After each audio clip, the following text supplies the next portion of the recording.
Hey, what's up guys, and welcome back to a new YouTube video. In this video, you're going to watch me play some Bed Wars while I read you a Reddit story. Let's begin. Am I the asshole for not telling my girlfriend's parents that I speak their language? My girlfriend's parents speak Russian, and I also speak Russian, although nothing about me would hint at that. My great-grandfather learned Russian when he was a POW, a prisoner of war, and he passed it down to his children who then passed it on further and so on. I later took a Russian course to make the most of the random basic Russian I already had, and I kept improving by occasionally listening to Russian content and watching Russian media. I would not say that I am fluent, but I would consider myself a decent conversational level. That being said, my English is much stronger and my French and Italian are also better. Because of that, I never really had a reason to show off my Russian. It was just a random skill that I had, and I never thought much about it. I met my girlfriend and she has Russian roots, but she doesn't speak Russian herself. Her parents are native Russian speakers, but also speak perfect German. You genuinely wouldn't be able to tell they weren't born here. Russian was never really a topic between us. We always spoke German, and that was an issue. Sometimes her parents would make short comments or have small back and forth conversation in Russian, but nothing serious or private. Nothing that the rest of us weren't allowed to hear. Their upbringing also rarely came up. Occasionally there would be funny stories about what life was like when they were younger, but nothing deep or personal.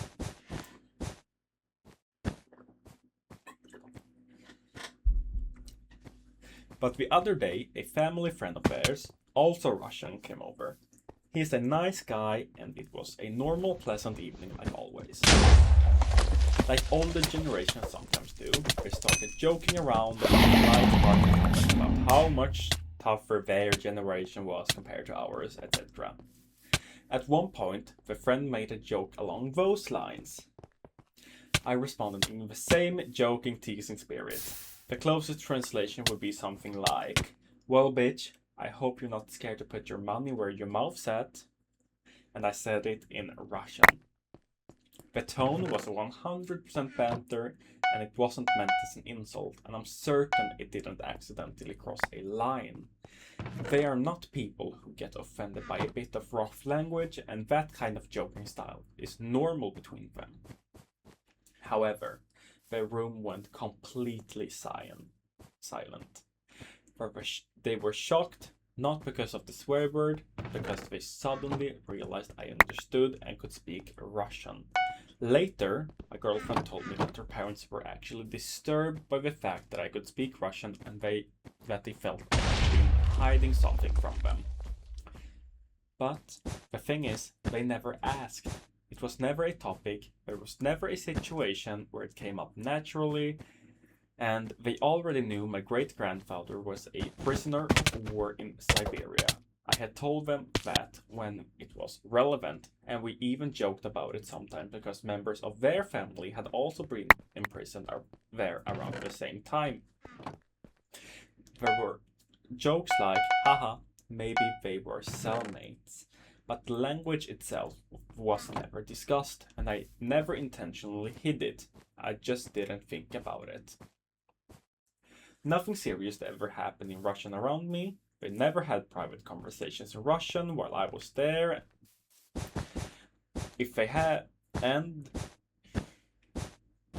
never had private conversations in Russian while I was there that I wasn't supposed to understand. If they had, I would have said something. The only Russian I ever heard was casual stuff, random comments, jokes, small remarks, nothing sensitive. And a little edit. My girlfriend knew that I spoke Russian. But the problem is, her parents seem upset because they feel like I kept a major secret from them. And I'm confused. From my perspective, it wasn't a secret. nobody ever cared before, nobody asked, and it wouldn't have changed anything about our relationship or how we interacted. We already understood each other perfectly well in German. Now, my girlfriend is stressed because she can see both sides. She understands why her parents were surprised, and all thinks the drama is unnecessary. So the question is, am I the asshole? No. It's hard to say. You could have said something, but you also shouldn't have to.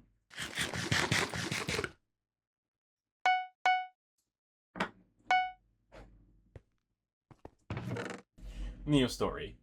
Am I the asshole for asking my sister to leave after she tried to kick me out of my own house? My sister, who we'll call Emily, is 26 and I'm 26 as well. She moved with Roger, who's 29, about 2 years ago. Emily and I were never very close, but we were still family. Recently, they decided to renovate their house. The renovations had been pretty disastrous.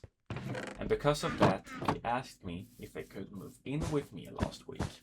I was honestly a little surprised, because we hadn't spoken much recently, but I said it would be okay. Emily wanted to have a talk.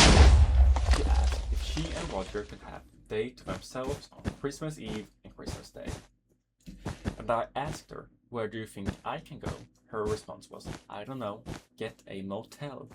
She continued saying that I could afford a couple of days in a motel and that it wouldn't hurt me.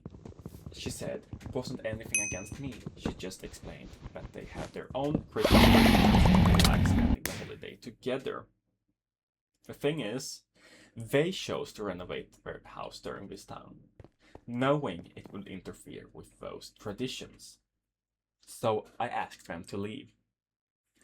I said that I can't put my own life on hold and move out of my own house because they want to spend Christmas together.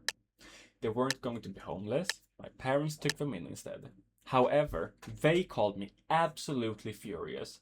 They said I was wrong for refusing to let them stay and for not letting them enjoy the holiday after everything they had gone through with the renovations. So, am I the asshole? Edit.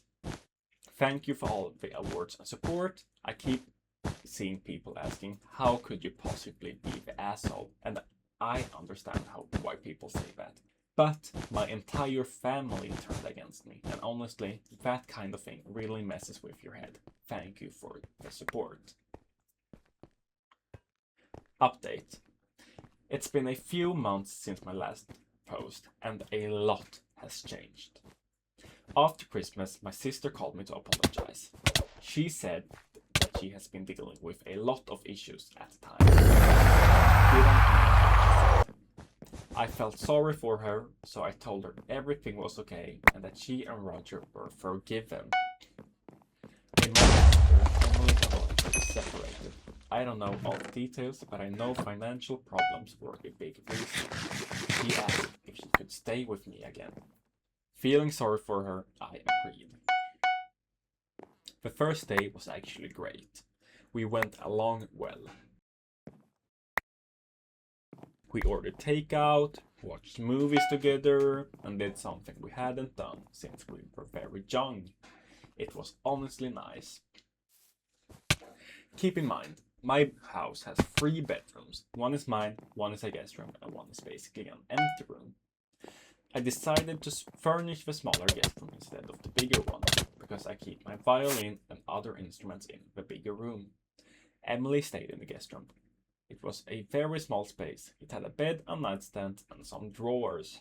It was definitely a downgrade from where she had been living, but she didn't seem to mind.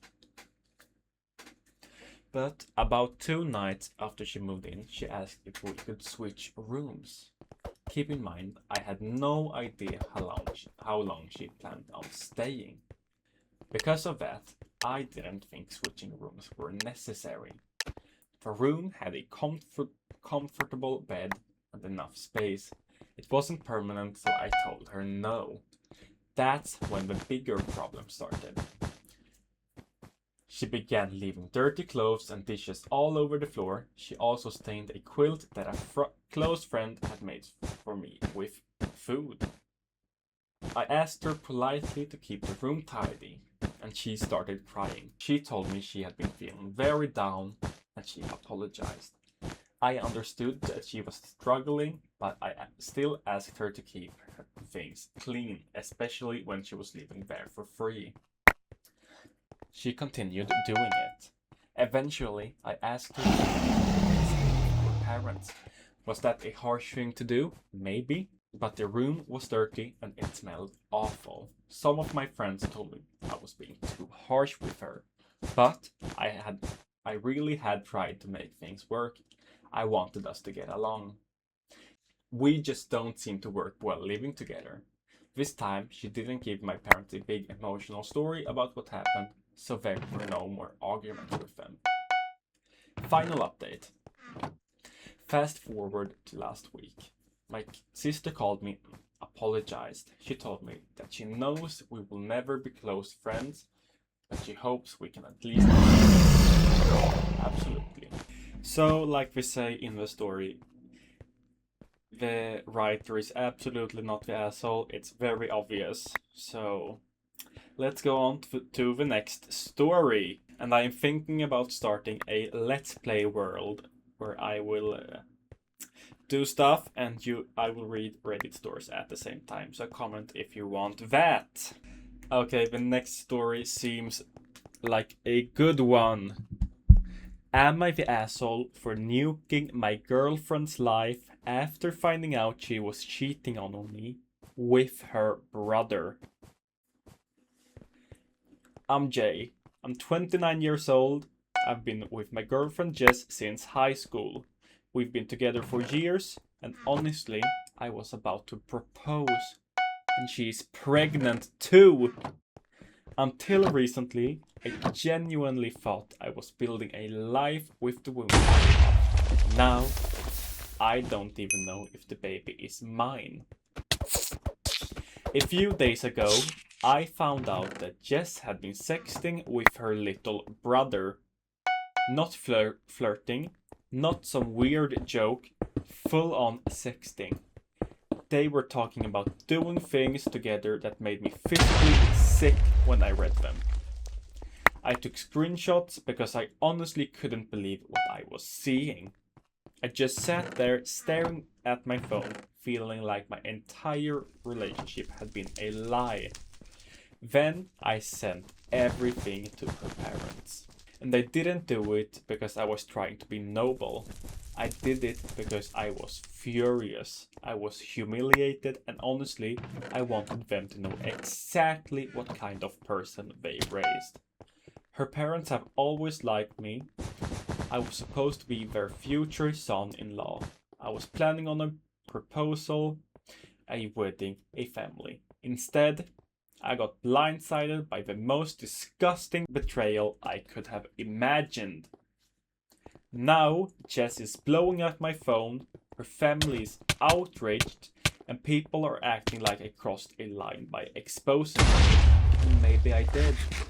But after finding out that my pregnant girlfriend was cheating on me with her own brother, I'm not exactly interested in being the bigger person. Side note, this is real. I wish it was fake. I wish it was some AI generated story or something, but I think I need help. Edit. Baby update. The baby is due in a week. I'll keep you guys updated. More details. Jess is 27. Her brother, who I'll call Donald, is 18. The reason I know this isn't some fake name is because when I confronted him, he looked extremely guilty. I think this has been happening for a while. The text I find goes back for more than 2 years. He was 16 then. So illegal? This whole thing is weird. Edit. The first message I found. If you guys want to know, the first message I could find between them was Jess suggesting that she had raped him. What? I don't want a child, whether it's mine or not. to be raised by someone like that. Edit, getting help. Okay. After everyone's advice, I'm looking for a therapist and a lawyer.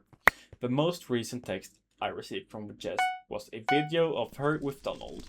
She was undoing his zipper and taking it out.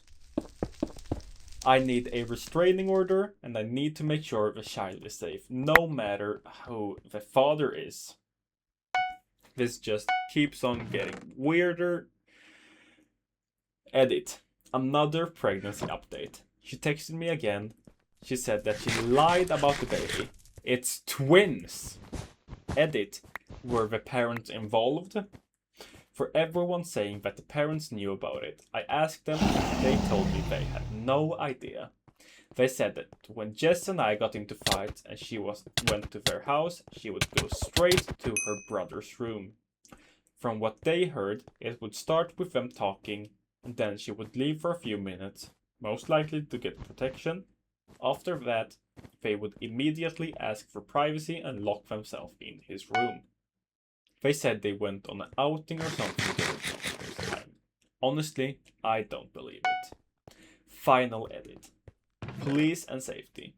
At around 4 in the morning, I decided to take the evidence to the police. I went to my car with my phone flashlight to guide me. Then I noticed something. My tires were slashed. At this point, I am definitely getting a restraining order. And no matter who the father of the twins is, I'm going to make sure they are taken care of. I'll update if anything major happens. Edit. Package.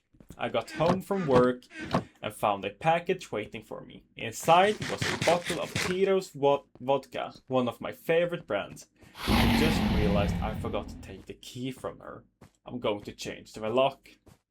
Final edit. Security. This is just a small update. I feel somewhat safe. I installed cameras, changed the locks, threw the bottle away and got a therapist.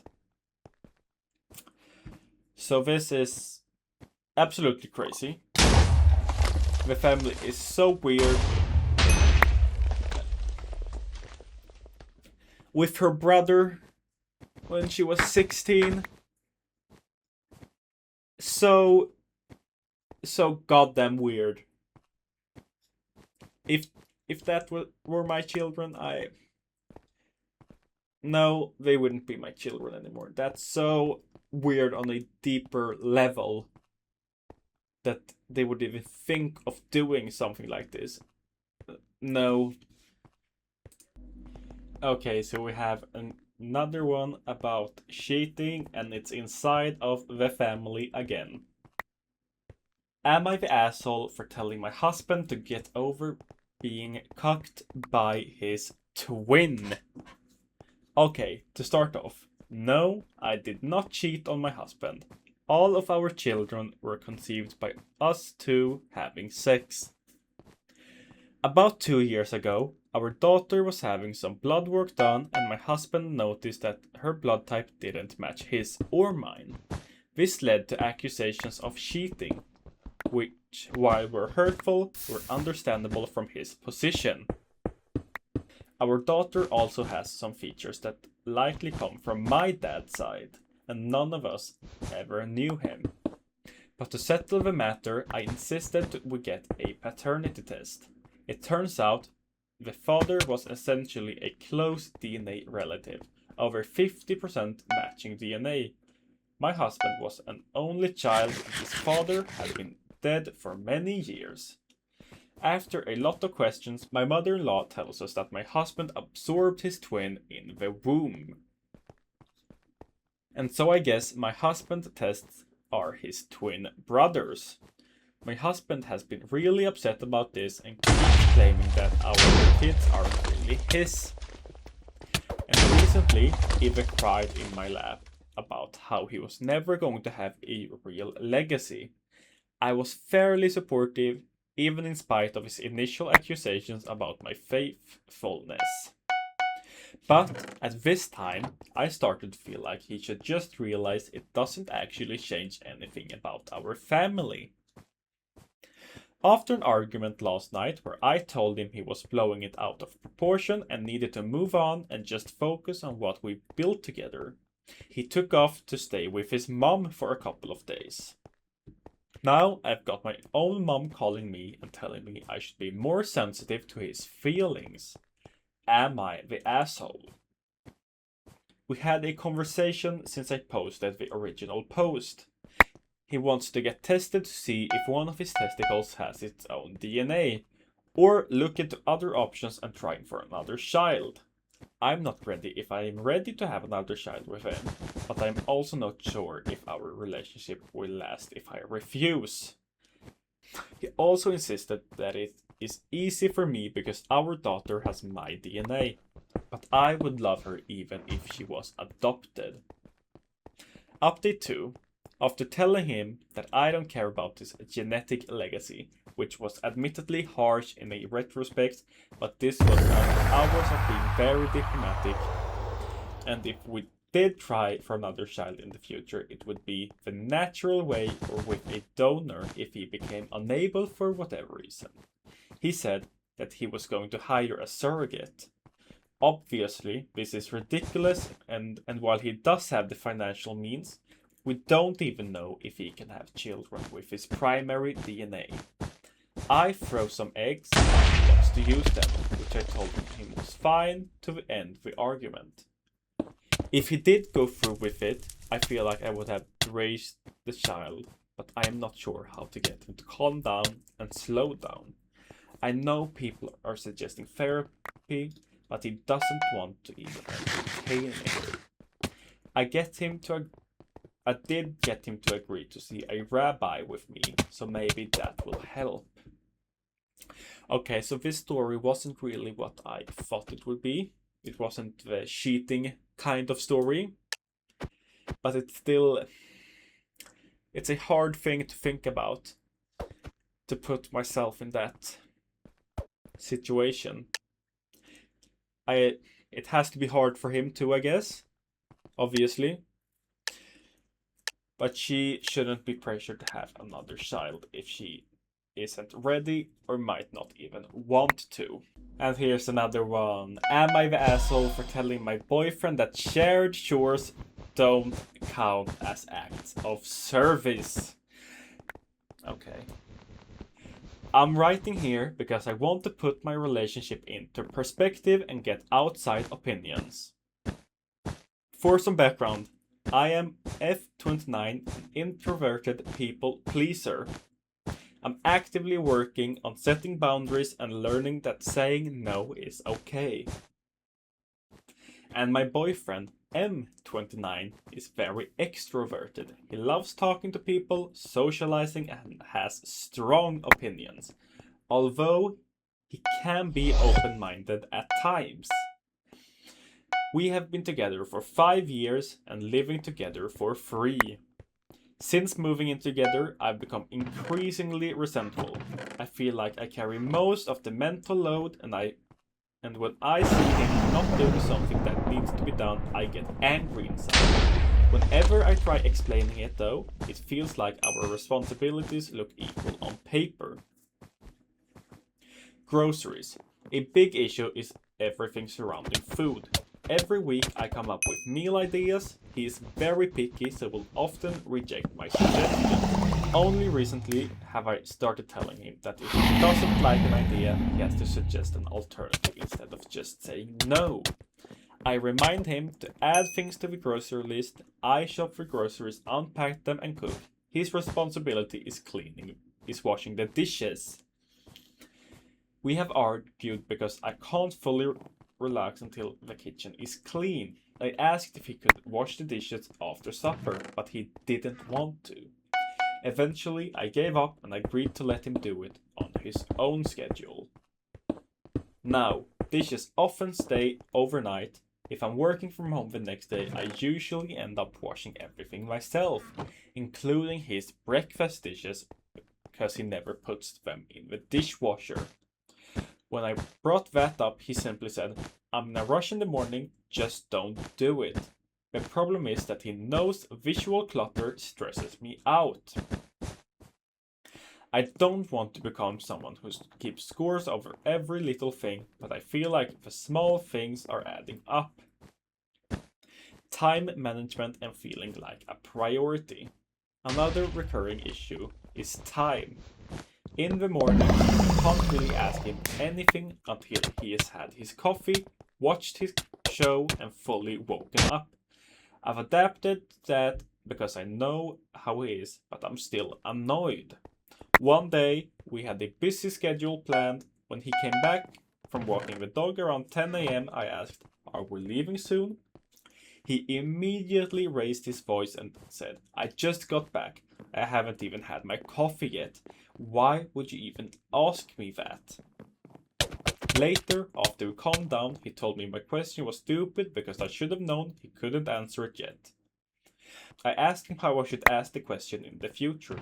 His solution was that I first tell him everything I still have to do, then ask what he still has to do, and then ask what time he thinks he'll be ready. To me, that feels like I'm responsible for having a conversation and adapting to him.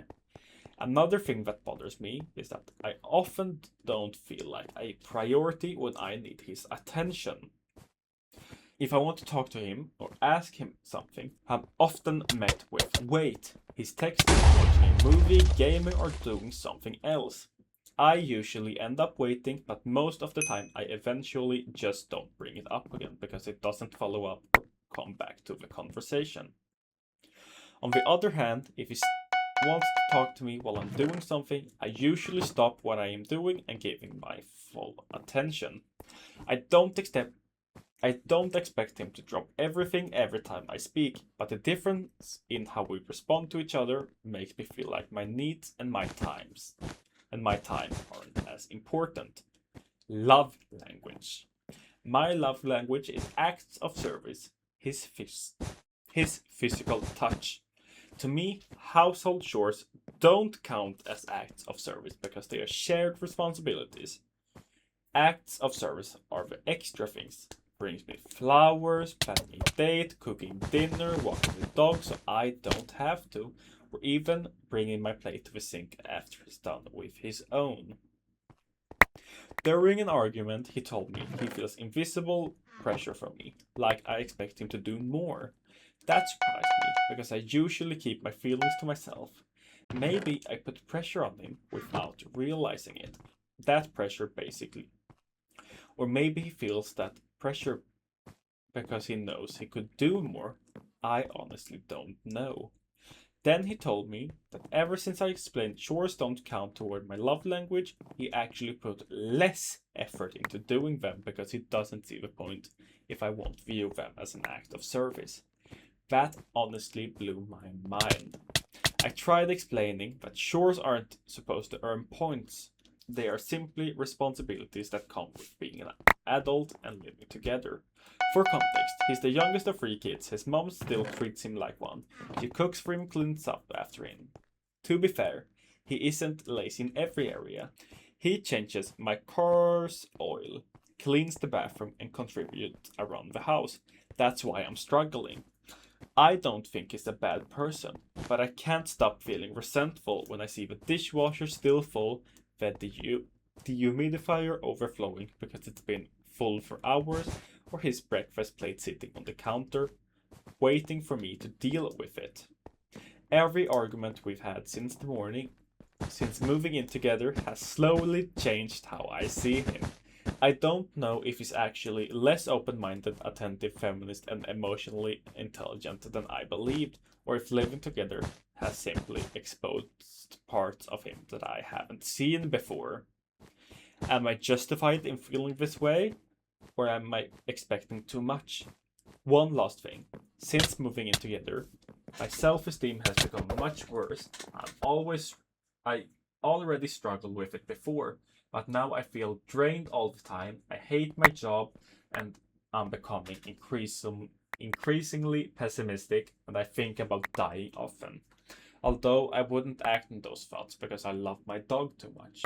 Part of me keeps wondering if my relationship is contributing to how I feel, or maybe I'm the problem.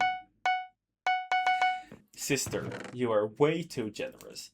If you're in any way considering that you might be the problem here, the only way in which you are the problem is that you keep staying with him, knowing that being with him is destroying your self-esteem. Your story gave me flashbacks to my abusive relationship. This is how my ex trained me to be a dog servant. He was subtle at coercive control, like your boyfriend is. I didn't even realize that I was his janitor servant bangmaid until after I broke up. You can't even talk to him for an hour in the morning. He has to watch a whole ass TV show before he will dine himself to talk to you. He is doing less chores because he needs to be praised in order to keep his own home functional. Not the asshole at all. He is a dud, and I highly recommend tossing him back in the sea and starting fresh. And that was basically everything for this video. I really hope you enjoyed it. And let's see what happens in the end of the match here. It's me, green, and pink left. And as you've seen, I died quite a couple of times. Bed Wars isn't really my strong suit, as you might realize. And for some reason, I am doing this. I think the Let's Play idea is a much better idea. It might work a little better. Okay, let's see. Taking some emeralds. Okay, let's see. Running back home.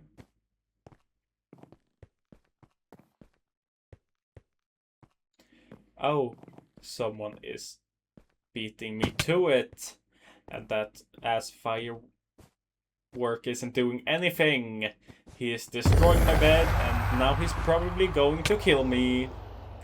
Yep, like I said, thank you very much for watching this video. I hope you enjoyed it. Goodbye.